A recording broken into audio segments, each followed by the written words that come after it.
bonjour, nous sommes allés à l'Assemblée nationale à Paris où nous avons rencontré le député Carlos Martins Bilongo. Salut Carlos, Salut. Bienvenue sur notre podcast. Merci de m'inviter. Avec plaisir. Est-ce que tu peux te présenter en quelques phrases pour les auditeurs, auditrices? Quelques mots ou quelques phrases? Allez, on va dire quelques mots, on va essayer de faire Quelques court mots, avec ouais. le temps. Donc, Carlos Martins Bilongo, député du Val d'Oise. Je suis né à Villers-le-Bel, dans le Val d'Oise, et je suis élu de la circonscription aussi qui inclut cette ville. La 8e circonscription du Val d'Oise, donc c'est Sarcelles, Villers-le-Bel, Arnaudville, Bonneuil et Garges-les-Gonesse. Et du coup, tu as commencé à militer aussi dans cette ville, si je ne me trompe pas. Exactement. Tu as commencé au Parti Socialiste, d'après ton bouquin. Mon premier vote, ouais. Ton premier vote. Mon premier vote. Après, militer est un bien grand mot, parce qu'on n'était pas plus ou moins encarté. C'était, je pense que l'éveil déjà politique, il arrive en 2002. J'ai 11 ans et Jean-Marie Le Pen est au deuxième tour. C'est une hérésie parce que c'est la première fois qu'on a l'extrême droite au deuxième tour.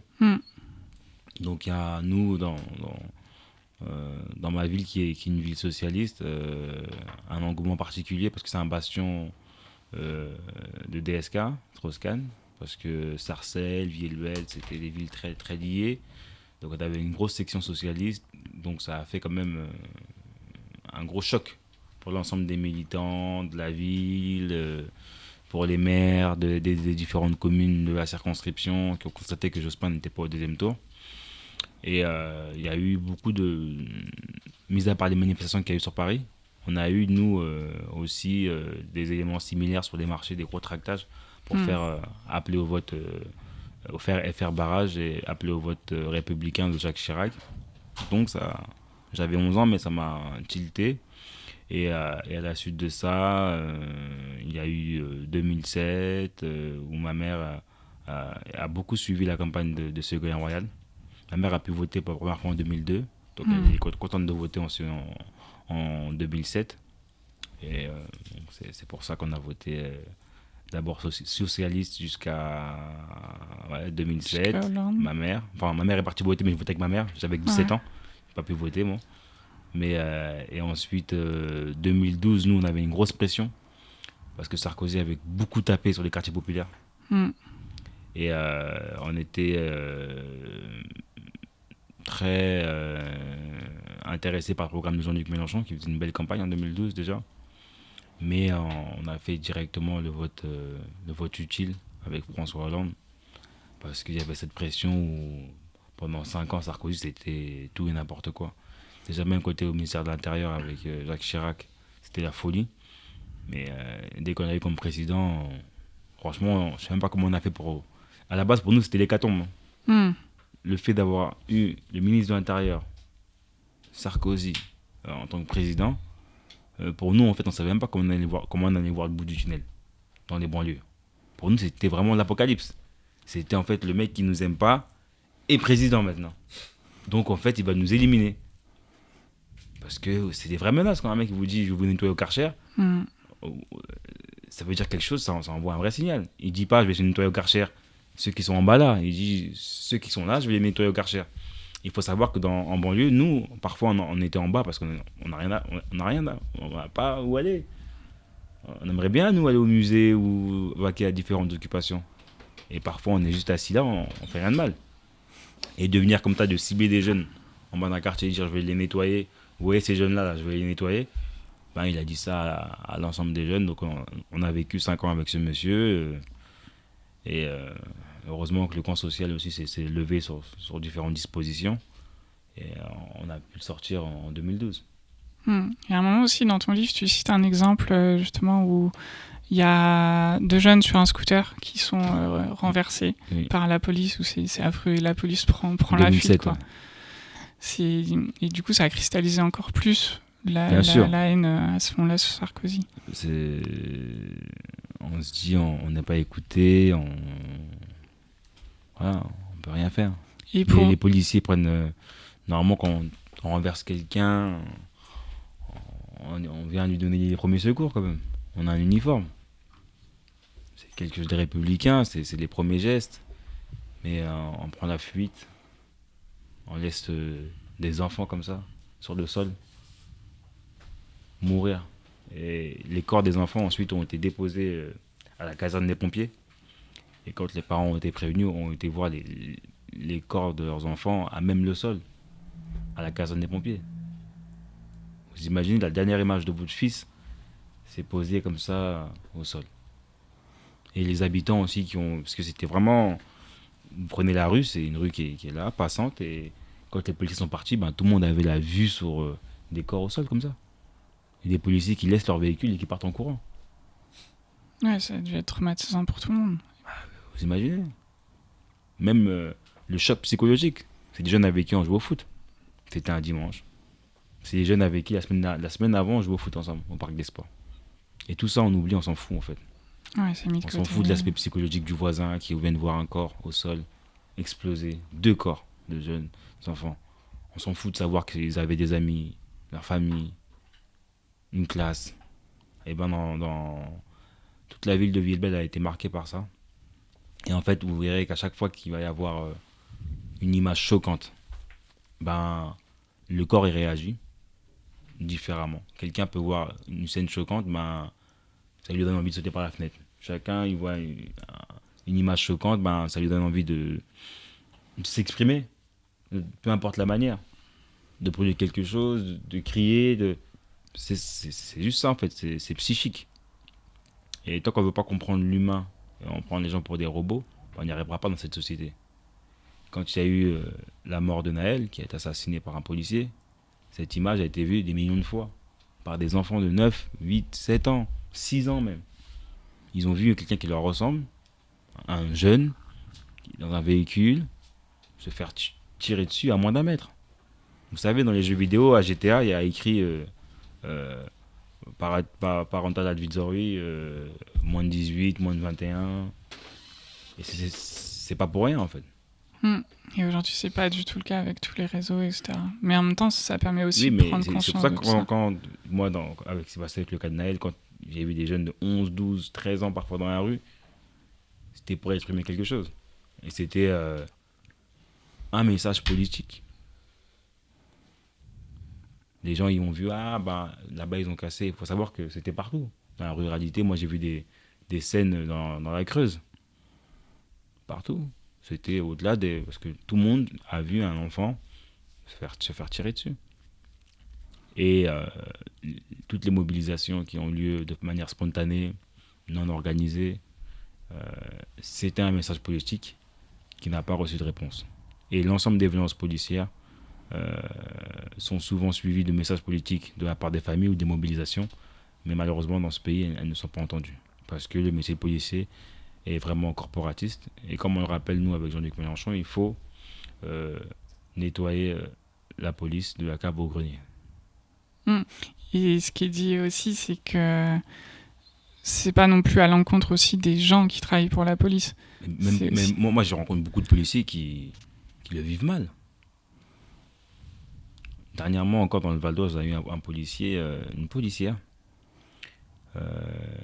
Des échanges ont fuité. Je me retrouvais sur Mediapart où elle explique à sa mère qu'elle a renversé quelqu'un, mais que c'est bon, ils vont modifier la version et ça va passer tranquillement. C'est fait. Voilà. J'ai renversé quelqu'un, mais ça passe. On a modifié la version. En fait, dès lors où vous mettez n'importe qui un uniforme, il a une impunité, ça crée un bordel sans nom. On ne peut pas avoir une société avec des gens qui mettent un uniforme et qui font tout et n'importe quoi. Oui. Vous imaginez avoir un médecin légiste qui fait tout et n'importe quoi, qui vous ouvre, qui va vous faire une greffe du cœur et qui vous laisse un scalpel à l'intérieur parce qu'il se dit qu'il n'y aura rien derrière, même s'il y a un serment d'Hippocrate, on va laisser les gens crever. C'est ça, un peu ça. Il y a des policiers qui sont tout permis. C'est la loi du plus fort et de l'ordre après. L'ordre établi et du fait que c'est corporatiste. Quand vous êtes policier ou voulez avoir une promotion ou autre, vous n'êtes pas syndiqué, bye bye. C'est pas normal. Pour revenir un peu sur ton parcours militant à toi, du coup, tu as dit que tu as eu ton premier vote, notamment sous Hollande, et ça a été quoi ta première action militante en fait? Mon premier vote, même si je ne peux pas voter, c'est quand j'ai voté avec ma mère. On va dire, Ségolène Royal, j'étais avec elle. Et après, 2002. À quel moment tu t'es dit, je vais rejoindre un groupe de militants dans ta ville? En fait, il y avait les élections municipales en 2014. J'avais 23 ans et j'étais très engagé dans mon associatif. Dès l'âge de 15-16 ans, je faisais beaucoup de...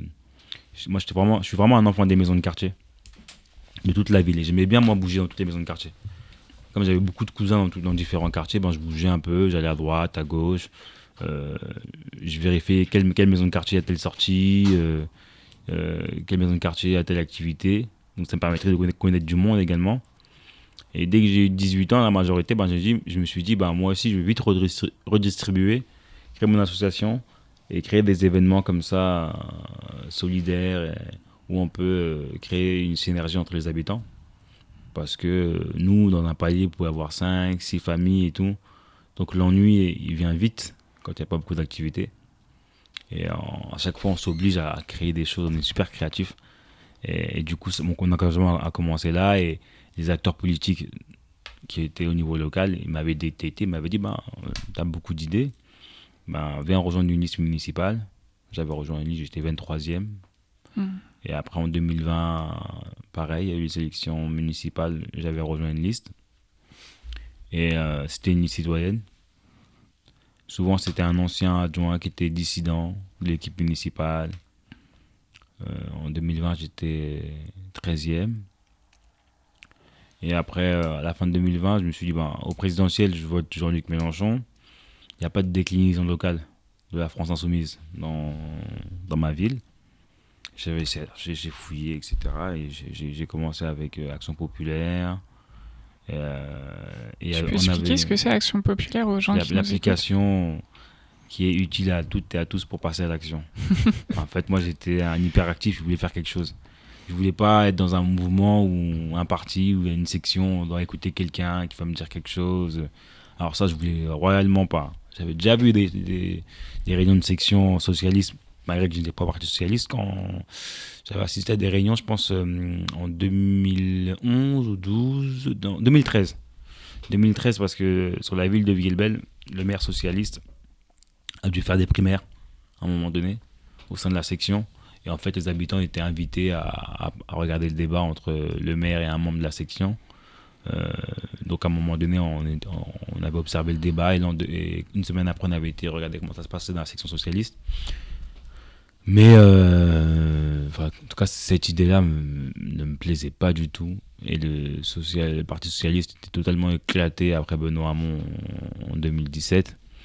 Et aussi en 2020, il était vraiment un très gros déclin dans ma circonscription. Le maire avait quitté le Parti socialiste depuis 2017 aussi. Il était devenu juste d'hiver gauche. Donc à ce moment-là, même s'il n'y a pas de déclinaison locale, on va essayer de la créer, on va voir qui... je sais qu'on a un bon suffrage avec Mélenchon présidentiel, je suis convaincu qu'il y a des militants insoumis qui doivent être là, mais on ne sait pas, donc on ne s'est pas encore vu, on va aller sur Action Populaire et se trouver, parce que dans l'application on peut se trouver en différents militants, on peut se trouver entre différents groupes. Et en fait, dès que le groupe a été créé, j'ai vu plein de gens qui m'ont dit, qui cherchaient aussi le fait d'avoir des militants insoumis dans le coin. Et on rejoint le groupe, on a fait plein d'actions. Et pour moi, c'était super important de faire des actions, de continuer le monde associatif et d'envoyer aussi des éléments politiques, parce que via les projets associatifs, on envoie un projet associatif est dicté par une vision politique. Enfin, souvent, c'est un président d'association qui va lancer un projet, il idéalise quelque chose. Il idéalise un monde. Et en fait, c'est ça que nous, on est acteurs associatifs et on essaie d'idéaliser les choses en envoyant un message. Et en fait, c'était par rapport à cette conception que j'avais du monde et du monde associatif et du monde solidaire, avec le programme d'Avenir en commun, il se rejoignait tellement bien que le mariage s'est bien fait. On avait une lutte locale sur les terres agricoles au niveau d'Europa City, au triangle de Gonesse, sur lequel j'étais engagé depuis de nombreuses années, depuis 2013-2014. Dès qu'ils ont ramené le projet Europa City, j'étais en totale opposition avec les différentes majorités de ma circonscription socialiste, parce que c'était des projets, pour moi, c'était ramener Europa City, un projet énorme, gigantesque sur les terres agricoles, est très loin des grands ensembles. Parce qu'à chaque fois, on nous le vendait, vous avez eu les émeutes en 2007, on va vous mettre Europa City pour changer l'image. Et Europa City, en fait, c'était à 6 km du centre-ville, ou du quartier, ou voilà. Et aujourd'hui, je me dis, mais c'est super long, en fait. Comment on va aller à Europa City? C'est pas pour nous, et en plus, c'est des terres agricoles. Donc à ce moment-là, on a fait une convergence avec des militants écologistes et des militants des quartiers populaires. Et après, ça a envoyé un signal fort et la FI m'a repéré. On dit, en plus, il y a un groupe d'action et tout dans le coin. Et après, j'ai été aux élections régionales. Et après, ensuite, j'étais chef de file aux élections présidentielles en 2022. Et ensuite, j'étais investi pour les élections législatives. Et ensuite, j'ai été élu en juin 2010, le 19 juin 2022. 22, ouais. Et du coup, tu parles beaucoup de ton milieu associatif, mais comment tu es rentré dans le milieu associatif, du coup, par la maison des quartiers? Par tu as commencé par les centres quoi sociaux, en premier? les centres sociaux, le fait de descendre en bas du bâtiment, que les grands du quartier font des tournois de foot, etc. Et c'était quoi au début tes engagements associatifs? C'était plein de choses. C'était soit faire des petites sorties scolaires, faire des petites sorties pour les enfants du quartier, aller au cinéma, soit faire de l'aide aux devoirs, soit faire de l'aide alimentaire, soit créer un circuit de prise de conscience sur le gaspillage alimentaire, sur le gaspillage de l'eau, le gaspillage énergétique. Chaque fois, créer des petites activités comme ça qui permettent d'animer le quartier. Toujours faire en constante animation, toujours en constante animation. On a plein de tours d'immeubles, il y a du monde. On a plein de jeunes qui ont le même âge, on est là, donc il faut trouver quelque chose. On a 15-16 ans, on trouve quelque chose. Après le foot, faut trouver une activité inclusive qui prend avec la mixité. On a des jeunes filles, des jeunes garçons, il faut trouver quelque chose. Et c'est ça en fait. Et dès lors où on a acquis la majorité, les grands qui sont du quartier nous disent nous on a fait, maintenant ça à bout de prendre le relais et de faire pour ceux qui ont 15, etc. Parce que quand on va le faire, après ceux qui sont plus jeunes que moi vont prendre le relais. Trop et bien. Ça se fait sans charte, sans contrat. Naturellement, on passe le flambeau. Moi j'ai fait plein d'actions et après à un moment donné j'ai dit à des amis à moi, maintenant je rentre dans le volet politique, je vais me retirer du monde associatif pour pas qu'il n'y ait de conflit d'intérêts. Et on passe le flambeau et derrière les actions continuent. Et nous, après, à nous de venir les appuyer. Comme aujourd'hui, là, j'ai impulsé un projet qui s'appelle Jeunes de la Réussite. Jeunes de la Réussite, c'est des promotions de 50 élèves du collège au lycée jusqu'à l'université. Et Jeunes de la Réussite, via des mécénats qui sont des acteurs de nos villes, des acteurs privés, associatifs, qui vont aider des jeunes à financer des bourses d'études. Si un jeune veut faire du droit, il doit acheter le code civil d'Alloz qui est 25 €. Et ensuite, il y a un code social, il y a différents codes à acheter. Avec l'association, on permet d'acheter ces bouquins-là pour les mettre à disposition de ses élèves. Si un élève veut faire de la cuisine, il doit acheter une caisse qui coûte 200 € avec un tablier, un couteau, etc. qui va bien.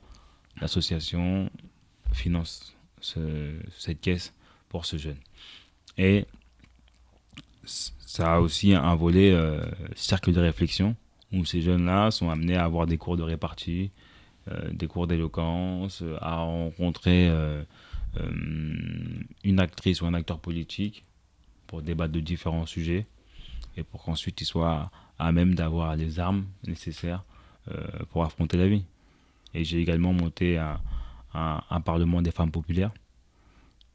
Et c'est des femmes qui se réunissent de ma circonscription une fois tous les 3 mois avec une invitée de marque qui vient. Et elles vont avoir un programme, elles vont manger, discuter, pour pouvoir venir avec les enfants sur une grosse plage horaire. Sur une grosse plage horaire. Ça va être de 11h à 18h. Quand tu dis elles vont avoir un programme, ça va être le programme de la journée ou un programme de la journée. Ok, d'accord. Programme de la journée. Avec une plage horaire de 11h à 18h. Par rapport aux disponibilités, celles qui ne peuvent pas venir à telle heure, parce que pendant mes réunions publiques, moi je constate que souvent les femmes ne sont pas disponibles, parce que soit à la maison, les enfants, le travail, en heure décalée et tout. Et le Parlement des femmes populaires, ça permet d'avoir un instant politique et en même temps convivial, et aussi avec la possibilité de venir avec vos enfants. les enfants peuvent venir. Donc elles ont cette liberté de savoir que les enfants sont gardés parce qu'on a mis en place un petit space où les enfants sont gardés. Et ensuite, elles viennent, elles mangent, elles discutent, elles débattent. Et là, ce week-end, on a Rachel Keke qui va venir. Dans 3 mois, ça va être Sophia Chekirou. Après, on aura Sandrine Rousseau. Parfois, on peut avoir une journaliste, une actrice de cinéma. À chaque fois, on varie comme ça avec des invités de marque. Et ça crée quelque chose. Ça envoie un signal. C'est un moment politique. Parce que les gens nous disent on n'aime pas la politique, on aime la politique. En fait, ils en font tout le temps. Et au travers de ce parlement-là, de leur donner la parole, de discuter de plein de sujets différents. Et en fait, je pense que ça leur donne goût à la politique, de dire que leur parole est entendue. Et ça les ramène vers cette chose que moi, je combats. Parce que dans ma circonscription, la participation au présidentiel, c'est 66%. Au municipal, législatif, c'est 35-40%. C'est pas suffisant. Parce que les gens restent chez eux parce que déçus de la politique. Et en attendant, c'est Pascal Praud et les autres qui votent, quoi. Exactement. J'ai vu aussi, t'as fait du rap, donc je pense que ça fait aussi pour moi partie de ta partie militant. T'as fait un petit groupe. Est-ce que tu veux me parler des chansons que t'avais faites? Parce que j'ai cherché un petit peu, sur YouTube, t'as tout caché. On a tout supprimé. Si ça sort, je suis cuit. Si ça sort, je suis en difficulté. Donc c'était quoi pour toi en tant que militant? Il y avait beaucoup de revendications dans ces musiques. Il y avait beaucoup de revendications. Mais je suis très heureux de savoir que tu n'as pas trouvé. Ça veut dire qu'on a fait un travail conséquent, même si malheureusement il en reste un peu. Oui, il reste des trucs. Il reste des restes sur YouTube, mais courage à vous pour trouver, mais ça va être compliqué. Mais ouais, on était en colère. Hein. On était très en colère. J'avais 15-16 ans. On avait perdu des amis qui ont été renversés par la police, donc on était très très énervés. Et au travers de ça, c'était du rap cru. C'était du rap cru. J'ai beaucoup aimé ces périodes, franchement. C'était super intéressant. On était 3 dans le groupe et tout. On a fait des concerts, on faisait toutes les fêtes du quartier. On commençait même à passer un peu en radio. On avait fait beaucoup de collaborations. On partait en studio, parfois à l'étranger, en Belgique et tout. C'était super intéressant. Est-ce que ça a aidé à ce que tu prennes conscience de la place de la politique, bien sûr, avec le monde associatif? Ça m'a beaucoup aidé. Hein, parce que sur le volet revendication et lutter contre les injustices. Parce que moi, mon engagement, il part de là. J'ai horreur des injustices. Et aujourd'hui, comment tu vois le rap si tu écoutes toujours du rap? Est-ce que tu penses qu'il y a une partie consciente qui est un peu moins présente, qui part un peu, ou c'est plus de l'ego trip? Enfin, comment tu vois le rap aujourd'hui par rapport à 15-20 ans? Je pense qu'il n'a pas changé. Il y a juste le volet économique qui est ultra présent, parce que les rappeurs veulent rentabiliser. Et moi, je trouve qu'aussi les rappeurs ne prennent pas assez position sur les sujets sociétaux qui nous concernent. Sur le mouvement des retraites, je vois que les rappeurs, ils ne calculent pas ce qui se passe. Chacun fait son album, remplit ses salles de concert. Il y a les présidentielles, ils ne prennent pas position, ils vont dire on n'est pas politique, mais c'est les premiers à faire des selfies avec les politiciens. On va avoir besoin d'un politique pour un accord de salle ou un arrêt préfectoral sur un sujet. Donc c'est dommage. Donc, parce qu'en fait, il y en a toujours 1 ou 2 qui vont le faire. Oui, mais et malheureusement, par exemple, quand 1 ou 2 vont prendre position, ils vont se faire taper dessus par un ordre établi, soi-disant. Et les 40 autres rappeurs qui sont là, qui n'ont rien dit, ça fait une majorité silencieuse qui donne le bâton pour que la minorité qui les ressemble, qui prend la parole, et même eux, je pense que la majorité silencieuse des rappeurs sont d'accord avec la minorité qui a pris la parole. Mais en fait, ils laissent les autres se faire taper dessus. Et donc, c'est pas correct.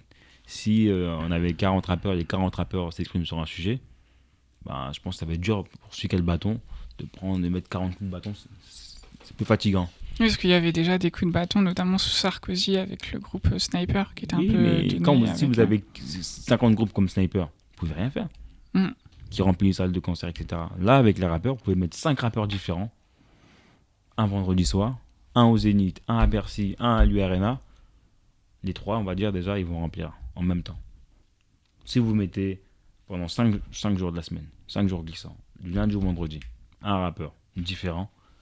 Il remplit, vous mettez PLK lundi, SDM le mardi, vous mettez Damso mercredi, même si c'est un Belge. Berka. Vous mettez qui est-ce que je peux dire? On peut mettre Berka, on peut mettre. Non, c'est quelqu'un qui peut remplir quand même Bercy. Kerry James, il a ressorti un truc hier. Je sais pas si t'as vu. Si, j'ai vu. Mais ça remplit pas Bercy, ça. Ah bon, tu penses? Kerry James, ça remplit à Bercy, mais avec du temps. Ouais. Et un vendredi ou un samedi. Mais il y a des rappeurs qui vous remplissent un Bercy, un mercredi, un Nino, tout ce qu'on veut. Il fait 3 stades de France. Si ces rappeurs-là prenaient position sur des sujets importants, ça pourrait nous aider. Et qu'est-ce que tu penses? Même au présidentiel, moi j'aurais voulu que des rappeurs. Et des rappeurs l'ont fait, un rappeur marseillais, je ne sais plus, c'est Somanes qui avait déjà appelé à voter Jean-Luc Mélenchon. Mais il y a plein de choses. Parce que les gens qui vous écoutent ont peut-être des enfants qui ont besoin d'une AESH dans une classe. Un manque d'AESH de tous vos parents qui sont en difficulté dans différents sujets. On voit que les services publics, tout est à l'agonie dans le pays. Les gens meurent dans les brancards dans les hôpitaux. On voit déjà avec la crise agricole, avec les accords de libre-échange. Moi, je pense qu'aujourd'hui, je vois que les rappeurs montent au créneau sur la taxe streaming. Parce que là, ça les concerne. Quand ça les concerne, ils arrivent à monter au créneau et à nous envoyer des mails. Mais quand c'est les présidentielles, ce ne sont pas d'image.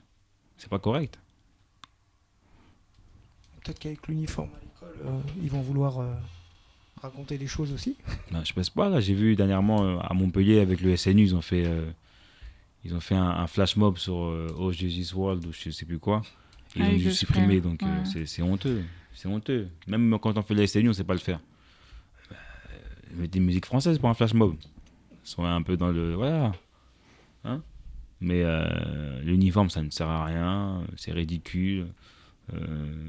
À chaque fois, on cherche à inventer quelque chose. Là, c'est 200 € par enfant sur le test à Béziers. Moitié pris en charge par l'école, moitié pris en charge par l'État. Je ne me trompe pas. Et en fait, ça ne sert strictement à rien, l'uniforme. On a fait des études d'impact qui le prouvent. C'est pour faire joli, pour dire j'ai un uniforme. Une semaine après, voilà. Oui, on voit. Ça ne va pas enlever les problèmes qui existent, structurels dans l'école. On a du mal déjà à faire un contrat unique pour les AESH dans les écoles. Elles sont obligées d'avoir un contrat en périscolaire avec la mairie, ensuite de 7h15 à 8h30 avec la mairie, ensuite de midi à 13h, et ensuite de 16h30 à 17h30, et ensuite de 8h15 à midi, donc ça va être l'éducation nationale, et de 13h à 16h. Et même avec ça, 2 employeurs, vous n'arrivez pas à avoir le SMIC. Et en plus, à midi, quand elles mangent, elles doivent faire manger aussi les enfants qu'elles gardent. Ouais, c'est ça veut dire à quel moment elle se repose, cette dame. À quel moment elle mange. Comment elle arrive à payer son loyer, cette dame. Cette société est devenue folle. C'est de la folie. J'ai vu hier, je ne sais pas si vous l'avez vu, une vidéo, une maman de 80 ans qui est retraitée, fait la manche à Paris. Elle a 700 € de retraite, 80 ans, elle fait la manche pour manger. Si vous tombez sur la vidéo, moi j'ai envie de pleurer hier soir quand je l'ai vu. Et une jeune fille l'a vu, elle l'a filmé, elle a dit allez on va ensemble, on est partis acheter à manger. Elles sont parties ensemble acheter à manger, elles ont fait des courses. La dame elle a dit merci beaucoup, depuis tout à l'heure j'avais réussi qu'à avoir que 3 €. Vous imaginez? Et quand nous on fait un programme où on veut augmenter les pensions de retraite, tous les minima sociaux, parce qu'on dit que j'en arrive pas à vivre, on nous rit au nez, on dit que c'est impossible. Et quand on voit comment ils se gavent, tranquille, que tout le gouvernement est rempli de milliardaires. Les exonérations qui sont faites chaque année. De voir Gabriel Attal qui n'a jamais travaillé, aller juger les gens de la SNCF. Et en plus, il n'est pas à son premier coup d'essai. Cette personne n'a jamais travaillé. Il est né dans le 7e arrondissement, il a été à l'école dans le 6e, et ensuite il a travaillé dans le 7e, pour Marisol Touraine. On ne sait même pas s'il a eu son diplôme. Parce qu'en 2012, il travaillait déjà. On sait qu'ils ont fait une VAE, mais la VAE est impossible. C'est une VAE contre service rendu. Donc, comme on sait qu'il est au cabinet de Marisol Touraine, et on dit que c'est un génie. Il n'a même pas eu sa licence de droit. Mais tout le monde va l'idolâtrer pour dire le génie, le nouveau Macron. Enfin, je sais pas en fait. plus c'est gros, plus ça passe en fait dans ce pays. On dirait. C'est catastrophique. Sinon, pour redescendre à des choses un peu plus terre à terre. Enfin, terre à terre. C'est quoi le nom terre à terre? Non, on va dire, on va juste revenir à une question. Est-ce que t'es plutôt chat ou chien? À la base, moi je suis plutôt chien, mais en ce moment j'aime bien les chats. Mais à la base, moi je suis grave chien, j'adore les chiens. Ouais, t'as déjà eu des animaux? Ouais, même dans une autre vie, moi j'aimerais bien transformer en chien. En chien? Ah ouais. Ok. Mais les chats, c'est pas mal aussi. Hein. Mais je suis plutôt chien. Et toi? Moi, je suis complètement chat. Il n'y a aucun doute Chat. là-dessus. J'ai des Toi? chats. Moi, c'est les dinosaures. Aucun des deux. Non, j'ai tout à la maison, chat, chien, Poule. cochon d'Inde, poule. T'as pas une préférence? Ça dépend des moments. Le soir, avant de me coucher, quand il fait froid, j'aime bien le chat qui a chauffé un peu le lit. Voilà. L'aspect utilitaire des choses. Et le chien? Bah, le chien, il y en a un, il est vieillissant, il est sourd. Et il était mélomane, mais il est devenu sourd. Puis, oui. Est-ce que t'as un personnage que tu retiens de l'histoire en particulier, si tu devais retenir une seule personne? Ben, j'ai sur mon bureau à chaque fois Aimé Si Césaire. tu veux montrer à la caméra que nous Aimé avons là Césaire, aujourd'hui. que j'aime beaucoup. Et après, personnage de l'histoire, moi, c'est vraiment Rosa Parks. Tu veux raconter l'anecdote? Rosa Parks, parce qu'elle a dit non dans le bus de Montgomery. Elle est sortie du travail, elle était fatiguée, elle a dit je ne laisserai pas ma place. Et c'est ma personne que j'aime beaucoup, Rosa Parks. C'est ma référence. C'est femme de ménage qui sort du boulot. Elle s'assoit et elle dit non. Ça crée un grand mouvement social comme ça. Comme quoi la désobéissance civile, ça sert à quelque chose. Oui, la grève, tout ça. Citoyen, citoyenne, aujourd'hui, ça correspond à quoi? Ou à quoi ça devrait correspondre? Participer à la vie de la cité. De quelle manière? De toutes les manières. Genre, tu vas Participer, juste demander voter. une copro, aller dans la copro, l'amicale de locataires, participer à l'amicale de locataires, une maison de quartier, participer à la cité, c'est important. Il y a des gens qui ne participent pas à la vie de la cité, qui vont au travail, qui sont individualistes, qui ferment leurs portes, c'est tout. Et qu'est-ce que tu aurais à dire aux gens justement qui souhaiteraient que ça change, Je pense mais qu'en qui fait, participent pas forcément. Au fin fond de nous, on est plutôt des gens bien, parfois. Il faut profiter des endroits où tout le monde vote. Par exemple, dans un endroit où tout le monde vote à gauche, parlez-vous. Hein, vous êtes dans un endroit où tout le monde vote Jean-Luc Mélenchon, parlez-vous. Vous allez voir que vous allez trouver des... Voilà. Et, par exemple, demain, si vous habitez dans un endroit où c'est très compliqué, qui vote Marine Le Pen, c'est compliqué d'avoir une vie citoyenne avec les autres. Si vous ne ressemblez pas à ce maillage-là. Mais les endroits où vous voyez que vos idées sont similaires avec les autres, mettez-vous en collectif. Parce que la réflexion collective, elle peut faire émerger des très belles choses. Au niveau local, dans plein de choses, plein de dispositions. Dernièrement, moi je suis super content dans la ville de Garges, dans le quartier des Dames Blanches, avec la CGL. Ils ont récupéré 450 000 € de charges. Parce que les gens se sont organisés pour faire un contrôle. Parce que souvent les bailleurs, voilà, ils mettent des charges. La CGL, c'est la Confédération Générale du Logement. D'accord, ouais. Ils sont organisés ensemble. Ils sont organisés ensemble et c'est tombé hier. Je suis super content. Parce que ça a commencé, je pense que dans ce lotissement, il y a dû y avoir 1 ou 2 qui sont levés. On dit ouais, c'est pas normal. 2, 3, 4, 5, 6. Ils ont dû faire des réunions, créer l'amicale, l'affilier à la CGL et ensuite ça a avancé. Ça a donné du résultat. La lutte, ça paye. Aujourd'hui,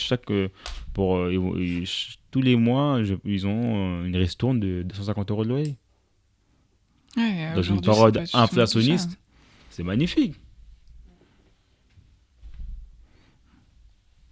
Et du coup, ça, c'est une réussite. Et à un moment donné aussi, tu parles de réussite et d'arrêter un peu de se larmoyer sur son sort ou de rester chez soi.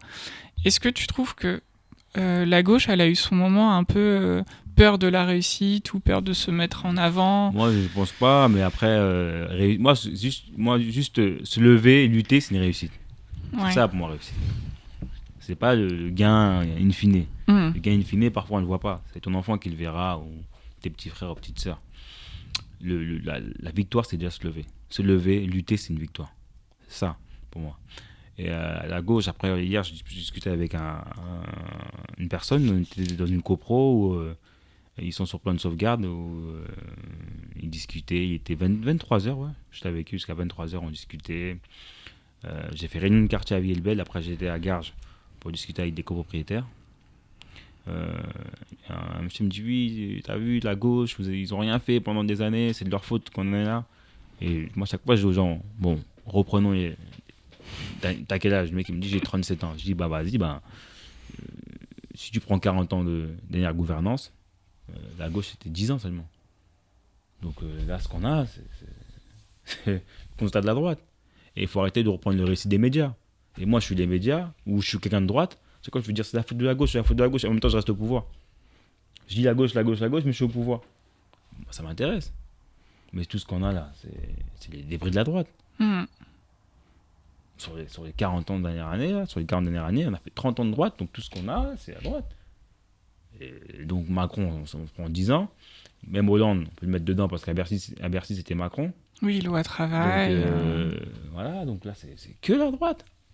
Donc les gens, il faut qu'ils arrêtent des fois de taper sur la gauche. Donnez-nous les clés de la voiture, on verra. On a tout le programme, on sait comment le financer. Est-ce que tu as un livre, une œuvre, un film, quelque chose à nous partager ? Un livre, on va dire Front Fanon. Peau noire, masque blanc. C'est un livre que j'aime beaucoup.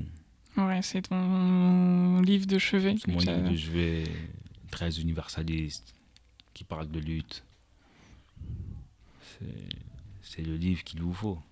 Aujourd'hui, l'universalisme a tendance à être pas mal critiqué par rapport au débat. Par CNews ? Non, pas que CNews, même dans différents groupes ou par des groupes féministes, parce que dans le sens où l'université met de côté certaines minorités et a tendance à avoir une vision très précise de ce que devrait être l'universalisme et donc du coup à mettre de côté d'autres groupes. Qui met de côté ? Des gens que j'ai rencontrés dans des associations féministes notamment, et ils l'opposent beaucoup. Comment ? Que l'universalisme met de côté, mais qui ? Par exemple, des femmes ou des personnes racisées.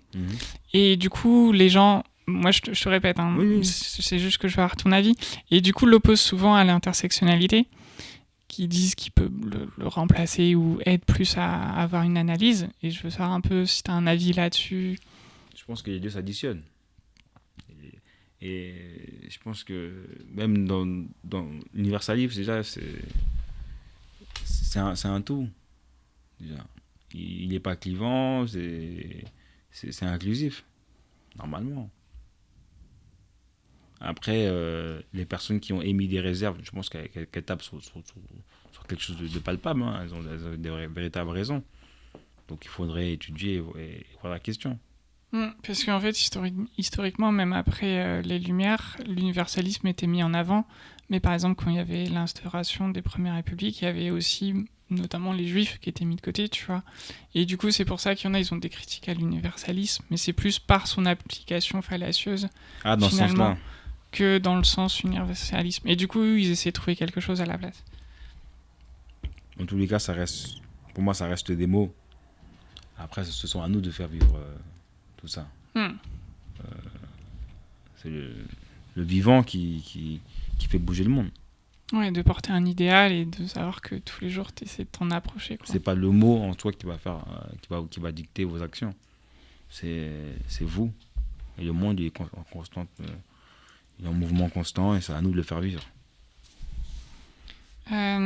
Tu participes aussi à des luttes pour la République démocratique du Congo. Ouais, il y a une guerre au Congo depuis 25 ans. Ouais. C'est une guerre économique à cause du cobalt, lithium et coltan. Comme j'ai expliqué dans ma question au gouvernement, c'est une guerre qui est passée sous silence. Pourtant, nos téléphones sonnent. Parce que dans nos téléphones, il y a du cobalt, lithium et coltan. Et c'est à l'origine de ces guerres-là. Et Dominique de Villepin l'a rappelé ce matin qu'il y a un 2 poids 2 mesures. Personne n'en parle. On fait comme si c'était rien. Et les minerais stratégiques passent comme ça sans besoin de visa. Pour les intérêts, il n'y a pas besoin de visa. Mais pour les humains, il y a besoin de visa. Et quand Macron a été au Congo l'année dernière, en mars 2023, il a fait une conférence stratégique sur les minerais. Et il a parlé en fois que d'argent, il n'a pas parlé des gens. Moi, je sais pas, je vais dans un pays qui est en guerre depuis 25 ans, à cause de ces mêmes minerais, j'en parle dans la conférence. Je pense que d'abord, je fais une conférence peut-être sécuritaire ou une conférence pour la paix. Surtout si ce pays-là partage la même langue que moi. C'est 110 millions d'habitants, un Congolais sur deux parle le français. C'est Kinshasa comme capitale avec 20 millions d'habitants. C'est la plus grande capitale au monde où les gens parlent le français, tout le monde vous comprend, etc. Donc c'est compliqué. Beaucoup aussi d'investisseurs français sont là-bas. Beaucoup de ressortissants français aussi vivent là-bas. Et ça envoie un mauvais signal. Parce qu'en faisant ça, en étant uniquement sur l'aspect économique, ça met en difficulté les Français qui vivent à l'étranger. Beaucoup de Français qui vivent à l'étranger sont mis en difficulté par le président. Moi, je vois beaucoup de Français qui sont à l'étranger qui m'écrivent ou que je rencontre, qui me disent à cause des sorties médiatiques, nous, ils nous mettent en difficulté. Les gens après nous regardent mal. Ils disent, ah bah c'est ça les Français, votre président Macron. Et du coup, ça cristallise encore deux parties de la population. C'est pour ça que même les Français étrangers, ils votent rarement. Ils en ont marre. Même les Français étrangers s'abstiennent parce qu'ils disent, mais c'est un malade ce mec. Je vous le dis. C'est très grave. Et toi, individuellement, t'as lutte en tant que député ou juste toi, Carlos, s'exprime comment avec les discours, les déplacements politiques que tu fais là-bas, de quelle manière? Déplacement politique, ouais, j'étais avec Jean-Luc Mélenchon au mois d'octobre sur Kinshasa, avec conférence à l'université. Je suis aussi président du groupe d'amitié au Parlement français, où j'anime aussi des événements avec la diaspora. Je suis beaucoup en lien avec l'ambassade du Congo ici à Paris. Et après, moi, je suis très investi dans les ONG aussi. J'aime beaucoup les voyages humanitaires. Et souvent, quand je suis en pause parlementaire, soit je fais des voyages avec Oxfam, soit avec l'UNICEF, soit avec le Programme alimentaire mondial, soit avec Action contre la faim. Dès que je peux avoir une pause parlementaire, je fais des actions humanitaires. En Afrique ou autre, quoi. Et j'ai vu sur ton tableau, pendant que je pense, tu as une proposition de loi hip-hop. C'est en cours ou... Ouais, c'est en cours. Hein. C'est en cours. C'est quoi un peu l'objectif derrière? C'est professionnalisation de l'enseignement de la danse, de toutes les danses du monde, par un DE. Les danses académiques qui sont déjà en conservatoire. Ok. Ouais. Les danses académiques qui sont déjà en conservatoire sont super favorables au sujet. Ils veulent même monter en grade avec un DE qui niveau 6, donc niveau licence. Et beaucoup d'acteurs du hip-hop et d'autres danses, soit danse orientale, le zouk, le kizomba, sont très frileux parce que ça oblige à avoir un niveau 6, donc une licence. Beaucoup d'acteurs de ces danses-là sont dans le monde associatif, bénévoles ou autres, encadrent beaucoup de gens. On a déjà du mal à avoir des salles avec des miroirs dans les maisons de quartier pour les danseurs. Donc là, on nous met un DE, donc ça va fermer les portes à beaucoup de gens. Du coup, vous n'êtes pas dans les danses académiques, vous n'êtes pas professeur de danse. Et vous faites du hip-hop, vous allez être soit encadrant, ou soit vous allez avoir le droit d'enseigner la danse, mais pas au titre de professeur de danse. Il ne peut pas y avoir des VAE, des choses ça comme ça. Va être très compliqué. Ouais. Vous savez, moi, des danseurs chez moi, ils n'ont pas de fiche de paye. Comment vous allez justifier? J'ai posé la question à un moment donné, quand j'ai fait une audition. Un monsieur me dit, ouais, si vous montrez des photos de ce que vous avez fait, des captures écran, je dis, mais ça n'a pas de sens. Donc du coup, le texte est passé en commission hier. Et on a essayé de défendre comme on a pu nos amendements et il passe en séance la semaine prochaine. Okay. Et je pense que dans ma DG de 5 minutes, la discussion générale que je vais avoir, je vais essayer d'évoquer tous ces sujets-là. Déjà de rassurer les acteurs du hip-hop qui sont créatifs, qu'au-delà du titre de professeur, vous pouvez continuer à créer.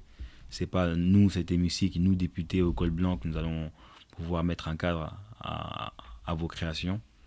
Au continuer à enseigner. Voilà. Et après le titre, créer d'autres titres. Parce que on nous dit par une des rapportrices que vous pouvez continuer à faire des masterclass, mais pas vous taper professeur. Continuer à enseigner avec le parce qu'il y a un CQP danse qui est niveau 4. Où on peut enseigner la danse, mais pas avoir le titre de professeur. Après, il y a une logique, je pense, pécuniaire. Mais ça reste uniquement pour ceux qui sont dans les conservatoires. Ceux qui dansent dans les halls, rien ne va changer. Oui, tant que ça les pénalise pas, finalement. Non, mais au final, c'est qu'en fait, on fait une loi, on parle d'un art, mais juste pour des intérêts particuliers. Une minorité qui a déjà accès à tout. Ceux qui sont le plus bruyants, c'est ceux qui ont déjà les danses académiques dans les conservatoires. Okay. Ceux qui sont le moins audibles, c'est ceux qui dansent dans la rue, mais qui drainent le plus d'adhérents et le plus de monde. Et qui font les plus grands événements. Vous avez des danseurs français qui viennent de ma circonscription, je suis très fier. Les Twins, qui ont dansé avec Madonna et Beyoncé en tournée. Je ne connais pas un danseur académicien français qui a fait autant de bruit que ça. Et ils ont fait ça sans DE. Et comment on les gratifie? Comment on les écoute? Même quand on met un DE, on ne va pas auditionner l'un ou les plus gros acteurs de danse de France. C'est horrible. Et ça peut pas être fait dans la proposition de loi ou le mettre... En 2027, on aura beaucoup de choses à détricoter. Parcoursup, etc. Et ça aussi, on va détricoter. Ok. Donc je vais dire aux danseurs de rester patients en 2027. Quand on reprend le pouvoir, on enlève tout ça. Après, le temps des décrets, je ne sais pas si c'est très mis en place. Ouais. Mais on va laver tout ça et on mettra les choses en place de manière distincte pour que ceux du tango et des danses académiciennes ne soient pas impactés, pour que pour tout le monde soit logé à la même enseigne. Mais il faut que les acteurs du hip-hop aussi aillent voter, parce que s'ils ne votent pas, ils sont dans leur monde, certains, et après ils constatent. Dans la DG aussi, j'expliquerai tout ça. En 5 minutes, il faut que j'explique l'importance du vote. Ça fait beaucoup de choses à dire. Mais on va trouver le temps. Ça, c'est pareil, en tant que député, tu as dû... Ou peut-être que tu avais déjà les compétences, mais apprendre aussi l'addiction, apprendre... Non, j'avais pas les compétences. Moi, là. à la base, si tu as lu mon livre, moi je suis bègue. Donc j'ai dû faire un travail sur moi-même. J'ai eu la chance de repartir chez orthophoniste, parce que j'avais pas les moyens avant d'aller chez orthophoniste. Il a fallu que je devienne député pour avoir un rendez-vous. Enfin, mon deuxième rendez-vous de ma vie, donc 20 ans après. Et du coup, j'ai été chez orthophoniste et ça va mieux. Ouais, là, c'est nickel. Je travaille toujours, c'est pas nickel, mais après, ça dépend le stress parfois et tout. Ouais. Ça prouve que sans faire Sciences Po, l'ENA ou être fils de quelqu'un, tu peux être au perchoir et t'exprimer, parce qu'il y a beaucoup de fils à papa là-bas. Et de filles de papa, ou des noms qu'on connaît bien. Qui n'ont jamais fait autre chose de leur vie. Il y a beaucoup de noms très connus là-bas. Est-ce que j'ai d'autres questions? Est-ce que tu veux ajouter quelque chose? Il y a des noms importants dans cette musique. Ouais, important, ça dépend d'où tu regardes. Dassault, comme c'est... Moi, je voyais les histoires d'Assaut dans les bouquins. Je ne pensais pas qu'un jour un petit du quartier comme moi allait être là avec les héritiers d'Assaut dans le même banc. C'est intéressant. Ça prouve que quand les gens votent, c'est faire des belles choses. Ouais. Ça prouve surtout que quand tu as une organisation politique qui fait ce choix-là, de présenter des députés qui ne sont pas sortis du sérail, effectivement, on peut faire bouger les choses. C'est ça, exactement, député du peuple. Et l'air du peuple. Ah oui, exactement. Est-ce que tu souhaitais ajouter quelque chose? Je suis arrivé à vous de mes questions. Non, mais je vous remercie de m'avoir interviewé sur votre chaîne Twitch. En plus, je suis pas habitué là, en plus, j'en ai filmé. Chaque fois, moi, je suis toujours habitué à être adossé sur ma chaise en salle de classe. Au fond de la chaise. Ouais, mais merci de m'avoir invité. Pourtant, dans l'hémicycle, je faisais la réflexion, Alexandra, tu présentes toujours très très bien. Hein. Oui, toujours habillé. C'est une facette. Toujours bien habillé. C'est une facette. Non, parce qu'en fait, en général, soit le week-end, je suis en jogging ou autre. Donc j'aime bien. Et je sais que ma mère est décédée malheureusement. Mais elle aimait bien me voir en costume, donc c'est un peu pour lui rendre hommage que je mets ça. Mais en général, je suis toujours en jogging et tout. Et puis t'as dû t'apprends peut-être encore les codes aussi. Non, et j'aime bien me mettre en costume parce que avant d'être député, j'étais enseignant contractuel et j'aimais bien aller en costume et tout à chaque fois. Même si c'était pas obligé, mais j'aimais bien pour les élèves, etc. Ils aimaient bien. T'enseignais en quelle matière? Éco-droit. D'accord, parce que moi, j'ai pas lu le livre, j'avoue. Il doit être dans les bonnes librairies ou dans les bonnes bibliothèques, tu peux l'emprunter. Bah écoute, moi j'ai dû faire 3 ou 4 magasins, ils en avaient plus. Du coup, j'ai fini par le prendre en e-book. Donc les stocks sont partis. Ça fait quoi? Ça fait 1 an que t'as sorti le bouquin? Bientôt, ouais, à partir du 11 mai prochain, ça fera 1 an. Là, je suis le 6 avril dans le Loir-et-Cher pour mon livre. Puis, ouais, c'est le 6 avril, T'es où dans le 6 avril? Je fais une conférence. Pas à Loir-et-Cher, à Vierzon, excusez-moi. Ah oui, j'étais en train de me dire, on a loupé l'info. À Vierzon. Mais c'est pas long, c'est juste à côté. Ouais. Après, Ouais, vous êtes les bienvenus. On va organiser un truc. Voilà, on viendra, on fera un petit covoit. Je suis à Leclerc de Vierzon. Oui, c'est Donatien qui est à côté. Ça va, c'est pas un carrefour. On a un peu boycott en même On temps. boycotte Carrefour. C'est combien de temps Vierzon de chez vous? C'est 1h30. Ouais, une bonne Un heure truc et comme demie. ça. Ouais, c'est au sud de Romorantin. Ouais, il y a moyen. Ça fera plaisir de voir les Mais camarades. c'est le 6 ou le 9 que Leïla chez Bia vient? Ah, là, une bonne question. Ah, Bon, bref, on regardera ça, mais à mon avis, ça tombe peut-être le même jour. Eh ben, écoute, attends, si j'ai...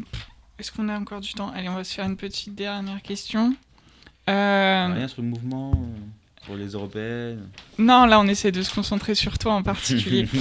Il n'y a pas de question. T'as une autre casquette? Qui va être candidat au présidentiel? Non, on n'est pas ce genre de média. T'as un autre truc dans ton parcours militant, c'est que tu t'es présenté avec des jeunes de la jeune garde, Et du coup, en quoi pour toi cette lutte elle est importante aujourd'hui? J'aime bien moi la jeune garde, c'est des amis à moi. Ouais. On fait un peu de boxe ensemble, boxe taille et tout. Et c'est notre façon de militer aussi. La lutte antifasciste elle est super importante. Et moi je les soutiens corps et âme. Et j'aime bien faire des activités avec eux parce que ça fait parler les fachos. Dès que je fais un truc avec la jeune garde, les fachos ils sont là, ils écrivent. Ils paniquent. Oui, surtout que tu as fait de la boxe très vite et que tu as été coach sportif. Ouais, moi mais ça fait longtemps que je fais. Faut que je reprenne là. Dès que je parle du sport, ça me fait un rappel que ma dernière séance, ça remonte à trop de temps. À la base, je faisais du sport tous les jours. Fitness,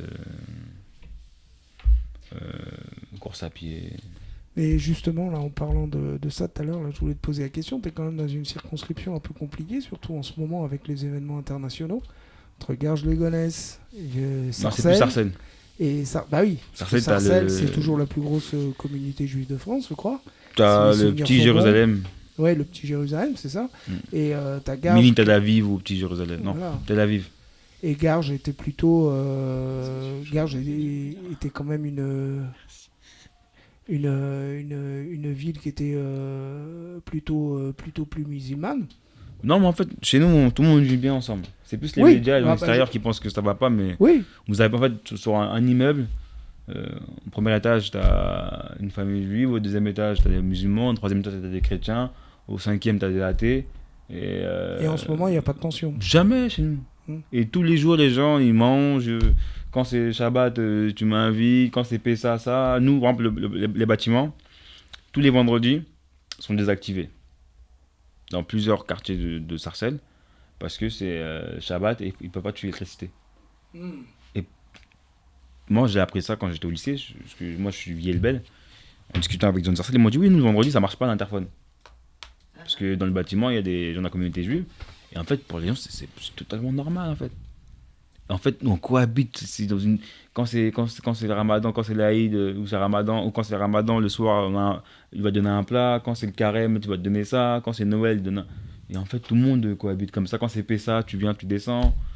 Et les gens, ils sont loin de tout ce qui se passe. Mais parfois, les médias, ils vont chercher. Enfin, la personne qui va avoir un intérêt particulier politiquement. Parce que chez nous, ça vote un peu Le Pen, ça vote un peu Zemmour, malheureusement. Donc le candidat qui veut surfer sur cet électorat-là, il va créer à chaque fois des tensions, des clivages. Mais moi, mon élection, quand elle est arrivée, elle a explosé tous les clivages. Parce que je ne suis pas dans ce système-là. Personne ne sait quelle est ma religion. Comment ? Ça marche dans le micro ? Ça marche encore. Okay. Personne ne sait quelle est ma religion, donc moi je m'en fous. Et Alors que nous, on a connu des fonctionnements très particuliers chez nous. Avec DSK, puis Pony, c'était vraiment... voilà, même aujourd'hui, celui que j'ai battu, vous voyez ses postes... moi, chez moi, j'ai des intégristes chrétiens ou les choses qui... Tu vois, ça n'a pas de sens. Avec un monde, avec tant d'injustice. Et même ces personnes-là, c'est un deux poids deux mesures parce que quand on parle de chrétiens d'Orient et quand on parle des chrétiens qui vivent à Jérusalem ou des chrétiens qui vivent à Gaza, les chrétiens d'Orient, ils n'ont plus de réseau. Valérie Boyer, Retailleux, ils oublient qu'il n'y a pas de chrétiens en fait à Cisjordanie. Pour eux, les chrétiens d'Orient, ça s'arrête juste à la Turquie. Ils en parlent, etc. Mais ils ne parlent jamais des chrétiens d'Orient de Cisjordanie. C'est malheureux. Moi, je ne comprends pas, en fait. Cette indignation à géométrie variable. Ou sinon, sur l'Arménie, par rapport au Karabakh. Moi, j'ai vu bien silencieux la Macronie. Par rapport aux intérêts financiers hydrocarbures de l'Azerbaïdjan. Et promet à donner des leçons à des gens comme nous qui ne sont même pas au pouvoir. Vous n'avez pas dit ça, vous n'avez pas utilisé tel mot, vous n'avez pas dit ça, mais ça ne change rien parce qu'on n'est pas au pouvoir. Mais quand eux, c'est pour dire des conneries, à dire qu'ils sont prêts à aller ramener des militaires au sol en Russie, en Ukraine, pour affronter la Russie en frontal, devenir co-belligérant. Pourtant, c'est pas les enfants de Brigitte Macron qui vont aller se battre. Donc voilà, à un moment donné, je pense qu'il faut un peu de sérieux et arrêter un peu des conneries. Allez, dernier message, c'est un dernier truc à nous faire passer. Après, on va clore, parce qu'il y a des camarades qui sont déjà arrivés dehors. C'est ton dernier mot, Carlos. Après, on coupe tout. On te rend les clés après. Dernier mot, il y a des camarades qui sont dehors, je vais pas être trop long. Donc... Ciao. Allez, ciao. Merci à toi, Carlos.